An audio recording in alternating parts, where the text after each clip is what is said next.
దయచేసి పౌలు గారు పలికినటువంటి ఒక దీవెనకరమైన మాటను నా కోసం చదవడానికి ప్రయత్నం చేయండి.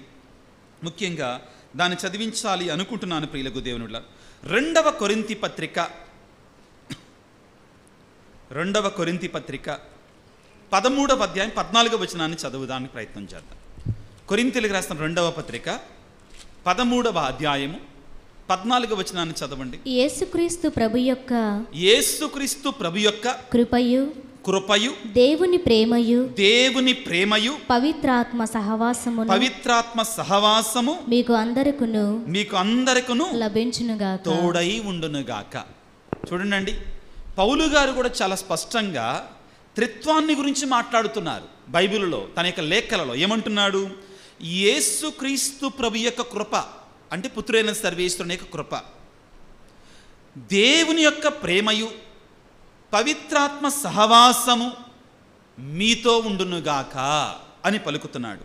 జాగ్రత్తగా ఆలకించండి. నేనేమంటానంటే దివ్య పూజ అంతా కూడా బైబిల్ ఆధారమే. దివ్య పూజలో గురువు పలికే ప్రతి మాట, మీరు చెప్పే ప్రతి ప్రార్థన కూడా వాక్యానుసారం. చాలామంది ప్రొటెస్టెంట్స్ అంటారు మనల్ని, ఆర్సీఎం వాళ్ళు ప్రార్థనలు చేస్తారు, జపాలు చెప్తారు, ఇంకే మంత్రాలు చెప్తారు అంటారు. మంత్రాలు కాదు, తంత్రాలు కాదు అయ్యి, అది బైబిల్ వాక్యాలు. ఉదాహరణకి గురువు పూజను ఏ విధంగా ప్రారంభిస్తాడు? పితా పుత్ర పవిత్రాత్మ నామమున ఆమెన్. ఆ తర్వాత వెంటనే గురువు ఏమంటాడు? ప్రభు మీతో ఉండరగాక షార్ట్ ఫామ్. లాంగ్ ఫామ్ ఏమంటుంది? ఏలన వారు మీతో ఉండరుగాక ఓల్డ్ ఫామ్. షార్ట్ ఫామ్లు ఓల్డ్ ఫామ్లు చెప్పమాకండి, నాకు లాంగ్ ఫామ్ చెప్పండి. యేసుక్రీస్తు. ఇప్పుడు పుస్తకాలు తిరగేస్తున్నారు, రోజు వింటారు ఈ ప్రార్థన. మీకోసం నేను తప్పు చెప్పట్లా అని చెప్పడానికి చదివి వినిపిస్తాను, వినండి.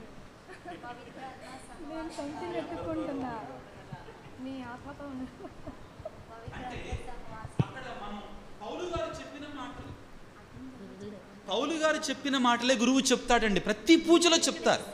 కానీ మనం పట్టించుకోమే, మనం పట్టించుకుంటామా? మరి చెప్పమ్మా, నువ్వు చెప్పు, నీకొస్తే చెప్పు. నేను చదువుతాను, చూడండి జాగ్రత్తగా మీకోసం.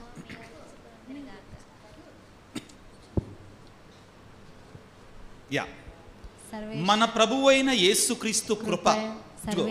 గురువు ఏ విధంగా ప్రారంభిస్తారు? ఇప్పుడు వస్తుంది, మీకు అందించగానే వచ్చేస్తుంది, టకటకా వచ్చేస్తుంది. రైట్ నవ్వొద్దు. పితా పుత్ర పవిత్రాత్మ నామమున ఆమేన్. మన ప్రభువుకు యేసుక్రీస్తు కృప, సర్వేశ్వరుని ప్రేమ అంటే ఎవరి ప్రేమ? తండ్రి దేవుని యొక్క ప్రేమ, పవిత్రాత్మ సహవాసము మీతో ఉండునుగాక. అంటే మీరేమంటారు? మాకొద్దు మీతోనే ఉండునుగాక అంటారు. మాకొద్దు మీతోనే ఉండునుగాక అంటారు. జాగ్రత్తగా గమనించండి. ఇప్పుడు మనం ఆ పౌలు గారు పలికిన మాట కూడా చదువుదాం ఒకసారి. మరొకసారి చదవండి ఆ మాట. యేసుక్రీస్తు ప్రభు యొక్క కృపయు. యేసుక్రీస్తు ప్రభు యొక్క కృప. గురువు ఏమని చెప్తాడు? ప్రభువు అయిన యేసు కృప, దేవుని ప్రేమయు సర్వేశ్వరుని ప్రేమ, పవిత్రాత్మ సహవాసం మీతో ఉండునుగాక. ప్రియులారా, ఎంత స్పష్టంగా ఉందో చూడండి. దివ్య పూజ బైబిల్లో ఉన్నటువంటి పదాలు వాడుతుందండి. గమనించండి పిల్లారా. ఈ మాటలు ఎందుకు మీకు చెప్తున్నానంటే ప్రతిరోజు కూడా, ప్రతి ఆదివారము కూడా గురువు ఈ త్రియేక దేవుని యొక్క నామములోనే దివ్య బలి పూజను ప్రారంభిస్తారు. పాట పాడారనుకో, పితా పుత్ర పవిత్రాత్మ నామమున అని పాడిన తర్వాత వెంటనే పితాపుత్ర వేయటమే త్రియేక దేవుని నామములో మనం వేస్తాం. ఆ తర్వాత యేసుక్రీస్తు కృప, తండ్రి దేవుని ప్రేమ, పవిత్రాత్మ సహవాసము మీతో ఉండునుగాక. అసలు దివ్య బలి పూజలో ఉన్న గొప్పతనం ఏంటంటే, the greatness of the holy mass is we celebrate this mass in the name of the holy trinity. But unfortunately we don't pay attention to these things. త్రియేక దేవుడు అక్కడ ఉంటాడు మనకి దివ్య బలి పూజలు అంతా కూడా. మరొక సందర్భాన్ని మీకు చెప్తాను, జాగ్రత్తగా వినండి, ఇవన్నీ కూడా నేర్చుకోండి. దివ్య బలి పూజలో పాల్గొంటున్నప్పుడు మీరు దీన్ని జ్ఞాపకం చేసుకోవాలి. గురువు నడి పూజ అయిపోయిన తర్వాత, కృతజ్ఞతా ప్రార్థన అయిపోయిన తర్వాత వారి ద్వారా వారితో పాడతారు, లేకపోతే ప్రార్థన చేస్తారు. ఏమని చెప్తారు? క్రీస్తు ద్వారా, క్రీస్తుతో, క్రీస్తునందు, తర్వాత సర్వశక్తి గల ప్రతి అయిన సర్వేశ్వర పవిత్రాత్మతో నేకమయ్యుండు మీకు యుగ యుగములు గౌరవ మహిమలు కలుగునుగాక. జాగ్రత్తగా వినండి. So we are giving glory to the holy trinity. We are giving glory to the holy trinity. Doxology అంటారు. డాక్సోస్ అంటే గ్రీకు భాషలో ఆరాధన స్తుతి అని అర్థం అనమాట. గ్రీకు భాషలో డాక్సాలజీ అనే పదం గ్రీకు భాష నుంచి వచ్చిందనమాట. ఎవరికి ఆరాధన స్తుతి చెల్లిస్తున్నాం మనం? త్రియేక దేవునికి. త్రియేక దేవునికి.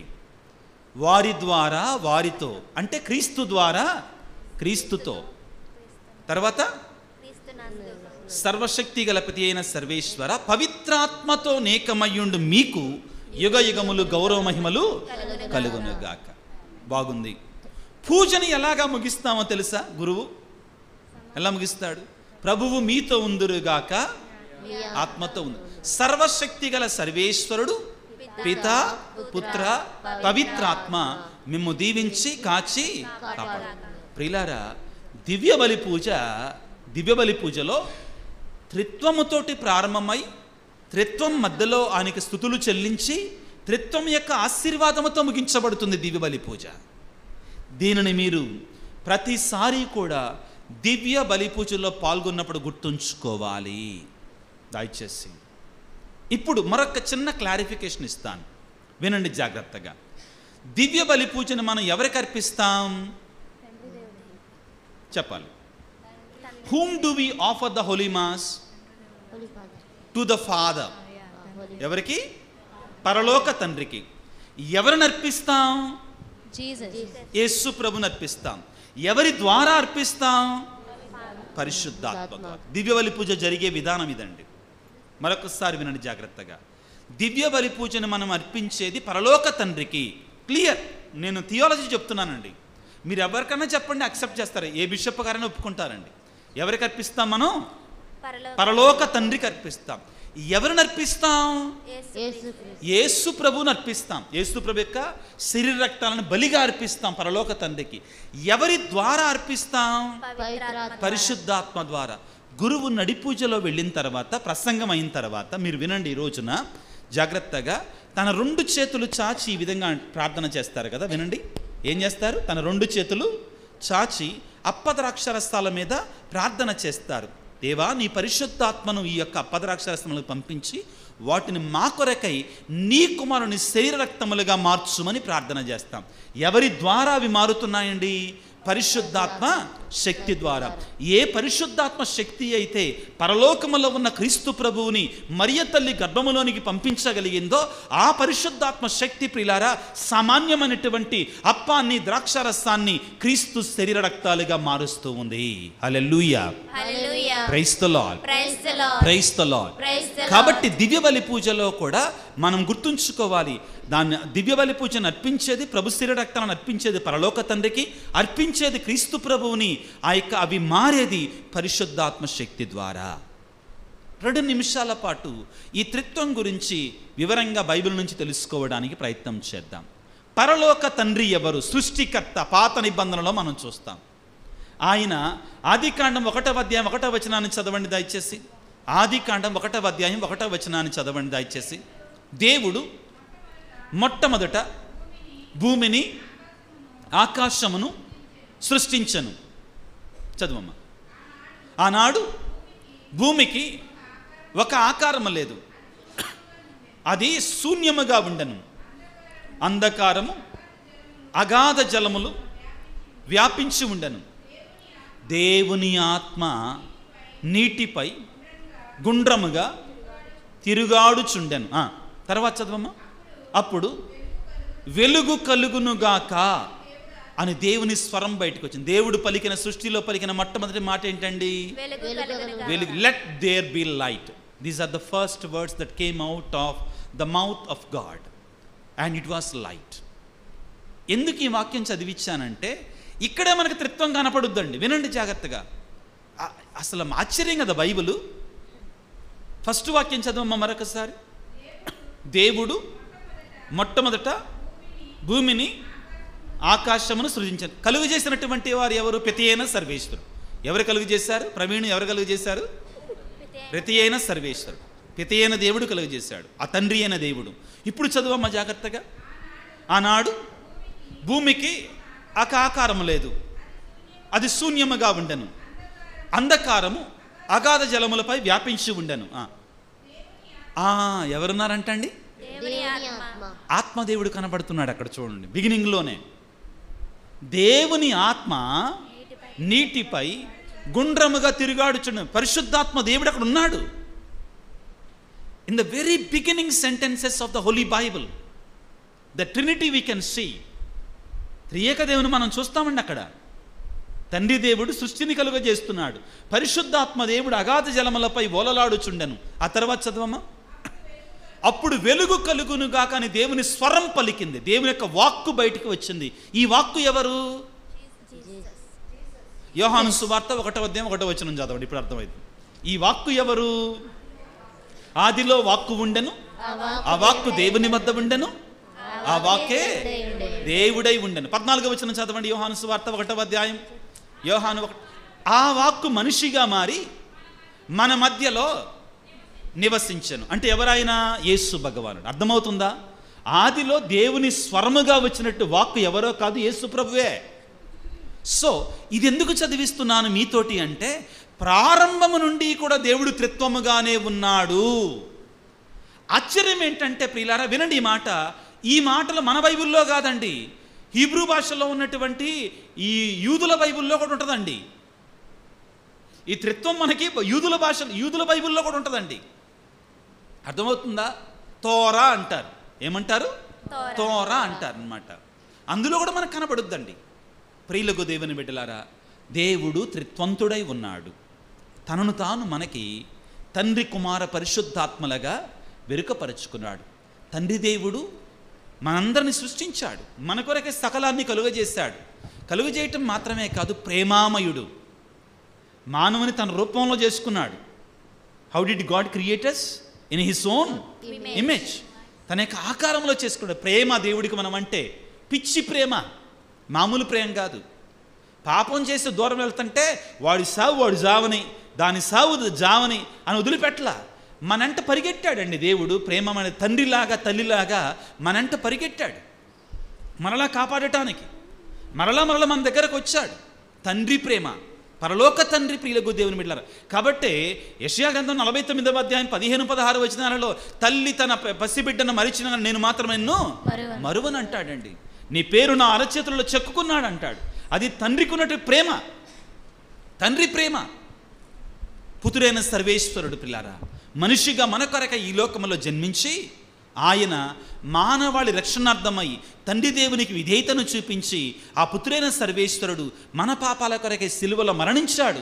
3వ నాడు సజీవుడిగా లేచాడు. చివరికి మోక్షారోహణమయ్యాడు. నీకు నాకు నిత్య జీవితాన్ని ప్రసాదించాడు. పరిశుద్ధాత్మ దేవుడు. యేసుప్రభు ఏమంటున్నాడు ఈనాటి సువార్తలో, ఈనాటి సువిశేషం? ఎల్లప్పుడూ మీతో ఉండుట కొరకై ఆదరణకర్తను పంపిస్తాను. ఆయన మీతో ఉండి మిమ్ము సంపూర్ణ సత్యములోనికి నడిపిస్తాడు. పరిశుద్ధాత్మ దేవుడు ఎల్లప్పుడూ మీతో ఉంటాడు. He will be with you all the times. Is going to be with you all the time. గడిచినటువంటి ఆదివారం పెంతెకొస్తు మహోత్సవాన్ని కొనియాడుకున్నాం కదా. ఏం చదువుకున్నాం? అపోస్తల కార్యాలు 2:1 నుంచి. పెంతెకొస్తు పండగ దినం వచ్చినప్పుడు వారందరూ ఒక చోట గుమికూడి ఉండిరి.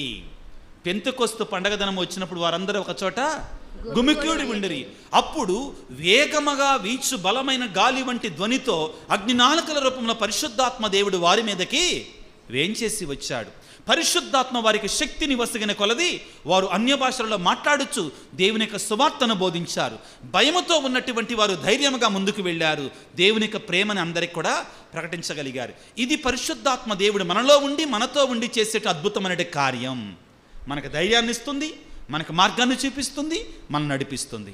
అందరము కూడా ప్రిల్లారా అత్రియేక దేవుడు మనతో ఉండాలని, ఈ కనువిప్పు మనకు కలిగించాలని మనం త్రియేక దేవునిలో జీవిస్తున్నాం, మనగలుగుతున్నాం, ఆయన ద్వారా రక్షణ పొందుకుంటున్నాం. ఆ త్రియేక దేవుడు ఎల్లప్పుడూ మనకు తోడుగా ఉండి దీవించాలని తల వంచి చిన్న ప్రార్థన చేసుకుందాం. సర్వశక్తిమంతుడా, సర్వోన్నతుడా, ప్రేమామయుడినటువంటి పరలోక తండ్రి, మా కొరకై మానవునిగా జన్మించినటువంటి లోకరక్షకుడైనటువంటి క్రీస్తు ప్రభువా, ఎల్లప్పుడూ మాతో ఉండేటువంటి మాకు ఆదరణకర్త అయిన పరిశుద్ధాత్మదేవ, మీకు స్తుతులు, స్తోత్రాలు, వందనాలు. ఓ త్రియేక సర్వేశ్వర, ఎల్లప్పుడూ కూడా మా జీవితాలు మీతోనే, మీలోనే, మీ అందే ప్రభువా. మీరు లేక, నీవు లేక మేము లేము తండ్రి. ఈనాడు నీ యొక్క తత్వాన్ని గురించి, నీ మహత్వాన్ని గురించి, నీ మర్మాన్ని గురించి, నీ యొక్క ఆ యొక్క ట్రినిటీ, త్రిత్వాన్ని గురించి తెలుసుకొని ఉండగా, ఓ దేవా, నీవే ఈ సకల సృష్టి చరాచర రాశులకు అధికారివి. నీవే పరలోక తండ్రివి, కుమారునివి, పరిశుద్ధాత్మవి. ఎల్లప్పుడూ మాతో ఉండయ్యా, మమ్మ నడిపించు నాయన. పరలోక తండ్రి, నీ ప్రేమను మాపై కుమ్మరింపచేయి. ఏ రీతిగా ఆదిలో ప్రజలు పాపము చేస్తే నీకు దూరమైనప్పుడు నీ ప్రేమ కరిగిపోకుండా, తరిగిపోకుండా మా వెంట వచ్చావో, మమ్మ ప్రేమతో మరలా రక్షించుకున్నావో ప్రభువా, ఆ ప్రేమను మా మీద కుమ్మరింపచేయండి. ఓ యేసురాజా, మమ్మల్ని కాపాడటం కొరకే నువ్వు మానవునిగా, మనిషిగా ఈ లోకంలో పుట్టావు, సిలువనెక్కావు, శ్రమలు పొందావు, మరణించావయ్యా. మీకు స్తోత్రాలు, మీకు వందనాలు. నీ సిలువ మరణములోనే మాకు రక్షణ, నీ సిలువ శ్రమలలోనే మాకు విమోచన, నీ సిలువ మరణము ద్వారానే, ఉత్థానము ద్వారానే మాకు పరలోక భాగ్యమని విశ్వసించడానికి కావాల్సిన శక్తిని మాకు దయచేయండి. ఓ పరిశుద్ధాత్మదేవా, పరలోక తండ్రి, యోవేలు గ్రంథము 2వ అధ్యాయం 28వ వచనంలో పలికినట్లుగా నా ఆత్మను మీ అందరిపై కుమ్మరిస్తానని పలికాడు. క్రీస్తు భగవానుడు యోహాను సువార్తలో వాగ్దానం చేసినట్లుగా 14-15 వచనాలలో మీ కొరకు నేను ఆదరణకర్తను పంపిస్తానని పలికారు. ఓ ఆదరణకర్త, మాతో ఎల్లప్పుడూ ఉండువాడా, మమ్మ బలపరచువాడా, నీ యొక్క జ్ఞానాన్ని, నీ యొక్క వరాలను మాకు అనుగ్రహించేట పరిశుద్ధాత్మదేవ మమ్మ నింపండి. ఓ దేవా, అనారోగ్యముతో బాధపడుతున్న ప్రతి బిడ్డను గాయపడిన హస్తాలతో తాకి స్వస్థపరచండి. కుటుంబంలో శాంతి సమాధానం దయచేయండి. ఈనాడు ఈ దివాళి పూజలో పాల్గొనే ప్రతి బిడ్డను, ఈ వాక్య పరిచయలో పాల్గొన్న ప్రతి బిడ్డను దీవించి ఆశ్రయించి కాపాడమని మా ప్రభు అయిన క్రీస్తు ద్వారా వేడుకొనుచున్నాము తండ్రి. ఆమేన్.